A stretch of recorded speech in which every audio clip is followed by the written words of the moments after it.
сам комитет не справится с такой задачей, потому что даже у Росавтодора все поделено. Если я не ошибаюсь, 34, по-моему, у них управления по городам, они по 2-3 региона захватывают, и в среднем у них там по 1500-2000 километров максимум, потому что так его определять именно по таким отрезкам удобнее. Представьте, там 20 тысяч дорожной сети его начальник управления не сможет объехать просто, да, посмотреть там, за полгода ему только понадобится на то, чтобы он один обход сделал и посмотрел там состояние дел, да, и поэтому считаю, что здесь тоже мы отдаем муниципальным образованиям субсидии, да, мы подписали с ними соглашение, мы же контроль осуществляем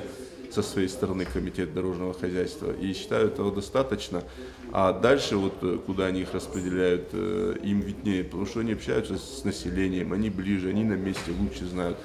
И плюс еще хотелось бы дополнить, мы районам отдаем субсидии, да, и потом в конечном итоге считаю, что должен быть какой-то результат, да, если строится дорога, развивается транспортная инфраструктура в районе, тогда должен быть какой-то инвестор для экономики, это же тоже немаловажно, да,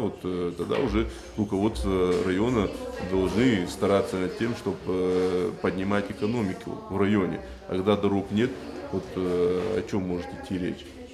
И инвестор всегда смотрит состояние дорог, состояние экономики напрямую зависит от транспортной инфраструктуры региона.